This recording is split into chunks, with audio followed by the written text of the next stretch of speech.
Asxaabteeda qaaliga ah, ku soo dhowaada barnaamij gaar ah oo aan ugu talagalay taageerayaasha filimada, daraamada, romantic-ga xamaasadda leh jecel.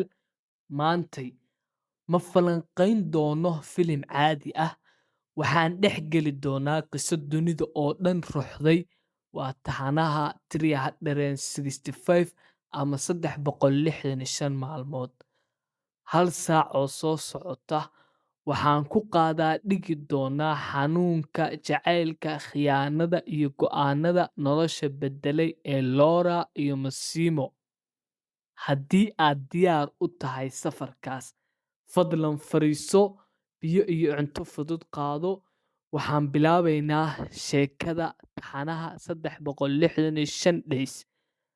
Qaybta koowaad ama taxanaha koowaad waxay ku bilaabmaysaa Massimo oo ah nin madax u ah kooxaha maafiyada ee Sicily. Massimo wuxuu afduubtaa Laura Pill, gabadha la dhaho Laura Pill, oo ah gabar ganacsade ah oo u dhalatay dalka Poland. Shuruudda uu qabtay waxay ahayd: waxaan ku haysanayaa 365 maalmood, waa taxanaha magaciise. Haddii aad igu jeclaan weydo muddadaas, waan ku sii daynayaa. Shuruuddaas wuu ku xirayaa. Inkasta oo afduub lagu bilaabay, sheekadu waxay isu beddeshaa jacayl, xamaasad badan iyo nolol raaxo leh. Qaybtan ama taxanahan qaybtan dambe waxay ku dhammaanaysaa iyadoo Laura ay uur leedahay, laakiin gaarigeedu uu galayo tunnel ama god saa u taqaaniin, iyadoo ay jiraan kooxo cadow ah oo u maleegaya shirqool, taasoo dadka ku reebtay su'aal ah: ma nooshahay Laura? Waxaa jira kooxo cadow ah oo ninkan Massimo cadow ku ah, gabadhan weeraraya oo god ay ku dhacayso, tunnel ay galayso. Wuu taxanihii koowaad ku dhammaanayaa. Dadkuna waxay isweydiinayaan: ma nooshahay Laura? Ma dhimatay mise way nooshahay? Bay dadku iyagu isweydiinaya. Taxanaha uu halkaas ku dhammaanayaa. Qaybta koowaad marka waxaa jiray muuqaalkii ugu horeeyay ee Massimo uu Laura ku arkayay xeebta.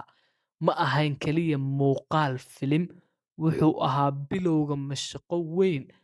Massimo wuxuu aaminsanaa in qadarku tuso gabadha uu raadinayay. Bal qiyaas, adigoo dalxiis u jooga meel qurux badan oo uu ku afduubto nin awood badan, haddana kuu qabto 365 maalmood. Ma tahay jacayl mise waa waali?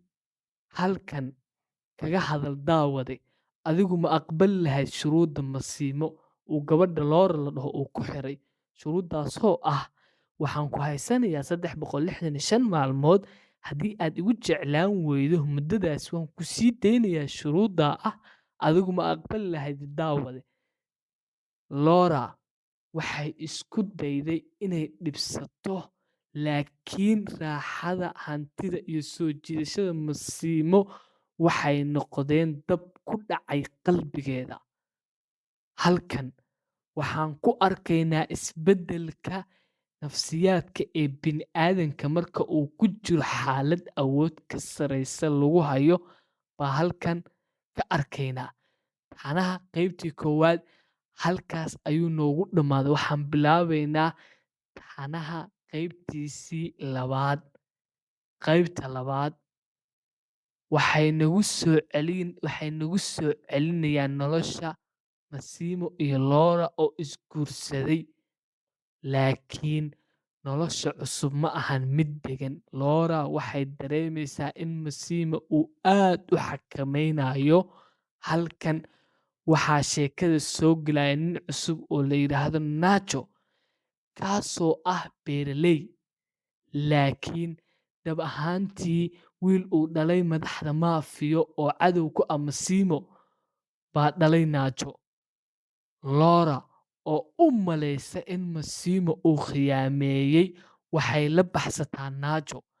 Qaybtan xamaasadeeda ugu weyn waxay timid dhammaadka markii uu dhacay iska hor imaad hubeysan oo dhiig ku daatay, kaasoo Laura mar kale ku dhaawacantay. Haddii aad daawadayaal xasuusataan taxanaha qaybtiisii koowaad, Laura god ayay ku dhacday, qaybtanna dhaawac ayay gashay. qaybtan waxay ku dhammaatay dadka haddana ay isweydiinayaan war Laura miyaa gaaray miyay dhimatay mise way nooshahay iyagoo qaybtan isweydiinayaan bay qaybtan labaad ku dhammaataa oo waxaa leeyahay markii aan u malaynay inay nabad ku wada noolaayeen waxaa soo baxday in nolosha maafiyadu aysan lahayn saaxiib dhab ah arooskoodii quruxda badnaa ma noqon mid nabad ku dhammaada soo gelitaankii Nacho wuxuu sheekada ku daray dhadhan cusub Nacho ma ahayn kaliya nin beer ka shaqeeya wuxuu ahaa qof Laura u tusa in dunidu aysan ku koobnayn masiimo oo keliya wuxuu ahaa neecaw qabow oo ku dhacday nolosheedii gubatay qaladkii weynaa ee Laura waxay ahayd inay indhaheedii ku kalsoonaato iyadoo aan qalbigeeda weydiin waxay u malaysay in Massimo uu khiyaameeyey laakiin dhab ahaan waxay dabin u noqotay cadowga Massimo waxaan gelaynaa taxanaha qaybtiisii labaad xaggaas ayuu noogu dhammaaday waxaan gelaynaa qaybta saddexaad ee taxanaha ugu dambeysa Laura qaybta saddexaad Laura way soo bogsatay laakiin nolosheedii hore si weyn bay u beddeshay waxay hadda u dhaxaysaa laba nin Massimo ninkeedii ay isku soo mareen xanuunka iyo jacaylka isla soo mareen oo Massimo la dhihi jiray iyo Nacho ninkii baray madax-bannaanida iyo dareenka cusub sheekadu waxa aad xoogga u saaraysaa Laura oo isku dayaysa inay hesho nafteeda Massimo wuxuu isku dayayaa inuu isbeddelo si uu u soo celiyo xaaskiisa halka Nacho uu sugayo fursad filimku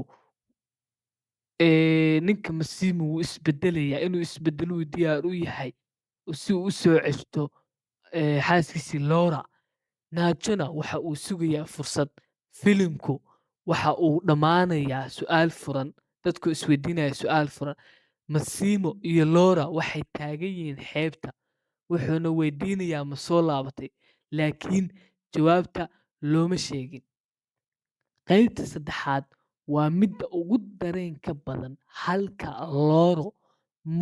Laura uma dhaxayso laba nin oo keliya waxay u dhaxaysaa laba nolosha Massimo oo ah xukun iyo awood iyo nolosha Nacho oo ah xorriyad iyo nabad maxay kula tahay adiga daawade ma tahay in Laura ay cafiso ninkii afduubtay ee haddana nolol kale baray ma kula tahay daawade inay Laura ay cafiso ninkii afduubay ee haddana nolol kale baray mise waa inay raacdaa ninkii u soo gurmaday markii ay dhibaatadu haysatay waa su'aal qof kasta oo inaga mid ah uu si gaara uga jawaabi karo Massimo dhammaadkii filimka waxa uu u muuqday nin jabay oo baranaya in jacaylku uusan ahayn xabsi wuxuu baranayaa Massimo in uusan jacaylku ahayn xabsi balse uu yahay qofka aad jeceshahay inaad siiso fursad uu ku doorto halka uu rabo gabagabada ugu dambayn asxaabtayda markaan eegno saddexda qaybood waxaan ogaanaynaa in sheekada 365 days ay tahay mid ka hadlaysa sida dhibaatadu u beddeli karto qofka Laura Bill gabadhii aan baranay qaybtii koowaad ma ahan gabadh aan ku sagootinay qaybta ugu dambeysay filimka dad badan ayaa dhaleecaynaya filimkan laakiin hal shay ayaa hubaal ah qof kasta oo daawaday ma ilaawi karo xamaasadda iyo dareenka ka dhex aloosan saddexdaas qof ugu dambeyntii mahadsanidin 14,000 ee subscribe ee ugu xiran asxaabta ah saacadan aan wada qaadanay waxaan rajeynayaa inay idin iftiimisay siraha ku qarsoon filimkan commentiga igu qor Massimo mise Nacho yaa u qalma Laura ilaa muuqaalka xiga aan ka kulmayno nabadgelyo